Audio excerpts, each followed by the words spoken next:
नमस्कार, मेरा नाम रवीश श्रीवास्तव और आपका स्वागत है मेरे YouTube चैनल धन कुबेर में।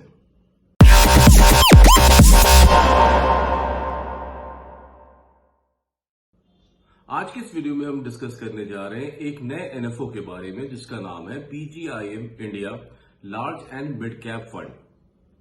हम इस वीडियो में डिस्कस करेंगे डिटेल्स इस नए NFO के बारे में, open date, close date, allotment, exit load, किस तरह के बेंचमार्क को ये फॉलो करता है। साथ में हम डिटेल में डिस्कस करेंगे इसके इन्वेस्टमेंट ऑब्जेक्टिव्स क्या हैं, देखेंगे किस तरह के मार्केट में ये पैसा इन्वेस्ट करना चाहता है। साथ में हम उन म्यूचुअल फंड्स को भी देखेंगे जो म्यूचुअल फंड्स इसी पैटर्न को फॉलो करते हुए मार्केट में अभी एग्जिस्ट कर रहे हैं। जानेंगे हम इनके फंड मैनेजर्स के बारे में, किस तरह के म्यूचुअल फंड्स को मैनेज कर रहे हैं, उनका परफॉर्मेंस कैसा रहा है। साथ में हम देखेंगे वो म्यूचुअल फंड्स जो PGIM अभी चला रहा है और उनका परफॉर्मेंस कैसा रहा है। तो आइए शुरू करते हैं। जैसा कि हम जानते हैं, कोई भी कंपनी जब शेयर मार्केट में लिस्ट होने आती है तो वो एक IPO रिलीज करती है। उसी तरह से कोई भी म्यूचुअल फंड जब मार्केट में लिस्ट होने आता है तो NFO रिलीज करता है। हमारे सामने NFO है PGIM India large and mid cap fund का, जिसका ओपन डेट 24 जनवरी है, क्लोज डेट 7 फरवरी है, अलॉटमेंट डेट 7 फरवरी है। मिनिमम इन्वेस्टमेंट अगर आप लमसम करेंगे तो 5000 का है और अगर आप सिप करना चाहते हैं तो 1000 रुपीज पर मंथ है। एग्जिट लोड इसका 0.5% है अगर आप 90 डेज के पहले इसमें से पैसा निकालना चाहते हैं। यदि आप 90 डेज या उससे कम के लिए इसमें इन्वेस्ट करना चाहते हैं तो मेरी सलाह रहेगी कि म्यूचुअल फंड से दूर रहें, किसी और सेक्टर में इन्वेस्ट करें, क्योंकि म्यूचुअल फंड एक लॉन्ग टर्म प्रोसेस के लिए जाना जाता है। NAV इसका 10 रुपीज है। बेंचमार्क ये यूज करेगा वो है Nifty large mid cap 250 index TRI को। जानेंगे इन डिटेल्स में कि इस बेंचमार्क का मतलब क्या होता है और देखेंगे कि किस तरह से ये काम करता है। हर म्यूचुअल फंड एक पर्टिकुलर ऑब्जेक्टिव के साथ मार्केट में रिलीज होता है। उसका पहले से गोल डिफाइंड होता है, वो किस बेंचमार्क को फॉलो करना चाहता है, किस तरह की कंपनियों में वो इन्वेस्ट करना चाहता है। हालांकि इसकी कोई गारंटी नहीं होती कि वो बेंचमार्क को रीच करेगा या उसको ही फॉलो करेगा। ये mutual fund Nifty large mid cap 250 index TRI को फॉलो करना चाहता है। इसका इन्वेस्टमेंट ऑब्जेक्टिव है लॉन्ग टर्म इन्वेस्टमेंट का और अपना पैसा लार्ज कैप और मिड कैप की कंपनीज में इन्वेस्ट करने का।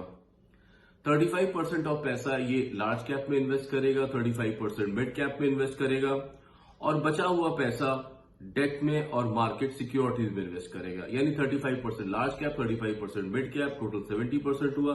बचा हुआ 30% पैसा ये डेट या मनी सिक्योरिटीज में इन्वेस्ट करेगा। इसका थीम है कि ये अक्रॉस द सेक्टर इन्वेस्ट करना चाहता है। लार्ज कैप और मिड कैप को यूज करते हुए ये दोनों सेक्टर में इन्वेस्ट करना चाहता है ताकि ये दोनों की प्रॉफिटेबिलिटी ले सके। अगर इक्विटी मैनेजर्स की बात करें, इसके फंड मैनेजर्स की बात करें तो इक्विटी फंड मैनेजर इसके हैं विनय, आनंदा और उत्सव मेहता। डेट फंड मैनेजर है पुनीत पाल और ओवरसीज मैनेजर है ओजस्वी कीजा। जैसा कि हमने डिस्कस किया, इसका इन्वेस्टमेंट मॉडल, किस मॉडल में ये इन्वेस्ट करना चाहता है, तो हम यहां देख सकते हैं इक्विटी और इक्विटी रिलेटेड सिक्योरिटीज में 70% इन्वेस्ट करना चाहता है। Minimum 70, maximum 100%। हो सकता है सारा पैसा ये इसी में इन्वेस्ट कर दे, पर मिनिमम 70% तो इसको इन्वेस्ट करना ही है। जिसमें 35% लार्ज कैप, 35% मिड कैप, दूसरे लार्ज कैप और मिड कैप को हटा दे तो 30% वो वहां भी इन्वेस्ट कर सकता है।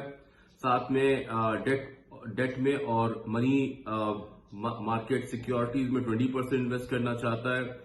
यूनिट इशूड बाय RETIs को ये 10% और फॉरेन सिक्योरिटी में ये 25% इन्वेस्ट करना चाहता है। तो ओवरऑल गोल जो हम देखें इस म्यूचुअल फंड का, तो ओवरऑल इस ऑब्जेक्टिव को लेके चलेगा। इसीलिए इसने 3 डिफरेंट तरीके के म्यूचुअल फंड्स के मैनेजर्स रखे हुए हैं, सो दैट वो ये मार्केट ऑब्जर्व करते रहेंगे और जहां भी सही इन्वेस्टमेंट लगेगा वहां पे सही इन्वेस्ट करेंगे। अगर बेंचमार्क की बात करें तो ये Nifty large mid cap 250 index TRI को फॉलो करता है। अगर बेसिकली देखें कि ये होता क्या है large mid cap 250 index TRI, तो बेसिकली ये एक कलेक्शन है। ये निफ्टी 100 यानी 100 लार्ज कैप कंपनीज और निफ्टी मिड कैप 150 यानी 150 मिड कैप कंपनीज का एक कलेक्शन है, जिसको कैटेगराइज किया गया है सो दैट कि उनके परफॉर्मेंस को इवेल्युएट किया जा सके। इस पूरे कलेक्शन को निफ्टी 250 कहा जाता है, निफ्टी लार्ज मिड कैप 250 कहा जाता है, यानी 100 लार्ज कैप कंपनीज और 150 मिड कैप कंपनीज। आपको बता दें कि 100 लार्ज कैप कंपनीज की जब हम बात करते हैं तो ये वो 100 लार्ज कंपनीज होती हैं जो टॉप पे रैंक करती हैं, जो सबसे अच्छी 100 कंपनीज निफ्टी के ऊपर रैंक करती हैं उनको 100 लार्ज कैप में, और 150 मिड कैप की कंपनीज जो परफॉर्म करती हैं उनको मिड कैप में रखा गया है। अगर कंपनीज की बात करें कि लार्ज कैप कंपनीज किस तरीके की होती हैं, तो आप देख सकते हैं ONGC, Reliance, Adani, Coal India, Adani power, Tata Motors, Tata power, Adani port, इस तरह की कंपनीज को लार्ज कैप कंपनीज कहा जाता है। अगर मिड कैप कंपनीज की बात करें तो Power Finance Corporation, REC, MRF, GIC, HPCL, Adani power, Indian hotel, Godrej properties, इन जैसी कंपनियों को मिड कैप कंपनी कहा जाता है। अगर हम देखें तो ये पहला म्यूचुअल फंड नहीं है जो इस सेक्टर में इन्वेस्ट करना चाहता है। इसके पहले भी बहुत सारे म्यूचुअल फंड्स हैं जिन्होंने सिमिलर मार्केट में, सिमिलर सेगमेंट में अपना पैसा इन्वेस्ट किया है और प्रॉफिट निकाल के दिया है। हमने यहाँ पे थोड़े से ऐसे म्यूचुअल फंड्स को लिस्ट करने की कोशिश की है जो सेम सेक्टर, सेम डिवीजन में चल रहे हैं, जहां पे आप देख सकते हैं मैंने हाईलाइट किया है 1 ईयर, 3 ईयर, 5 ईयर्स में, जिसमें आप देख सकते हैं 1 ईयर में बंधन कोर इक्विटी फंड ने 41.08% का हाईएस्ट रिटर्न दिया है। वहीं कैनरा रोबोको इमर्जिंग इक्विटीज ने लोएस्ट 25.65 का रिटर्न दिया है। अगर थर्ड ईयर की बात करें तो ICICI prudential large and mid cap fund ने 26.69 का, और सबसे अगर कम की बात करें तो कैनरा रोबोको इक्विटी इमर्जिंग इक्विटीज ने 17.26% का रिटर्न दिया है। 5 ईयर्स पे देखें तो best performance quant large and mid cap fund की रही है जो 26.02% है। वहीं lowest performance Sundaram large and mid cap fund की रही है जहां 16.58% है। तो यहां पे आप एक एस्टिमेट बना सकते हैं अपने टाइम का कि आप कितने टाइम के लिए पैसा इन्वेस्ट करना चाहते हैं। अगर आप 1 ईयर के लिए करना चाहते हैं तो मैक्सिमम आपका 41% और मिनिमम आपका 25% के आसपास का प्रॉफिट रह सकता है। हालांकि ये एग्जिस्टिंग पोर्टफोलियोज हैं, म्यूचुअल फंड्स हैं जो पहले से चल रहे हैं, इन्हीं के पाथ पे ये नया म्यूचुअल फंड आने वाला है। गारंटी किसी चीज की नहीं है। हाँ, एग्जाम्पल से हम ये समझ सकते हैं कि इसका भी परफॉर्मेंस सिमिलर रह सकता है।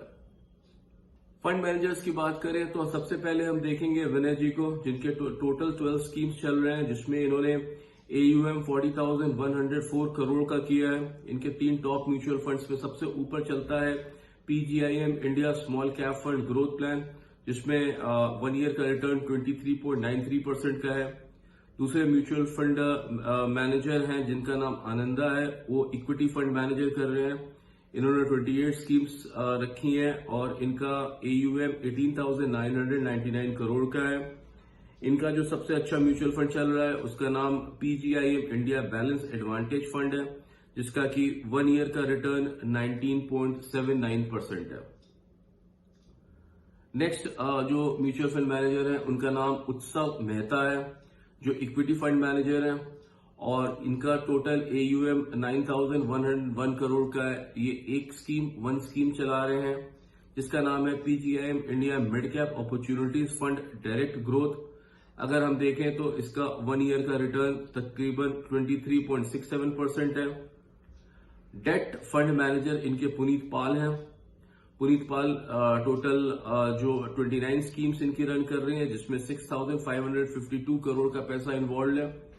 इनके 3 म्यूचुअल फंड देखें तो टॉप पे चलता है इनका PGI India money market fund regular growth plan, जिसका कि फर्स्ट ईयर का इन्वेस्टमेंट रिटर्न है 7.17% का रहा है।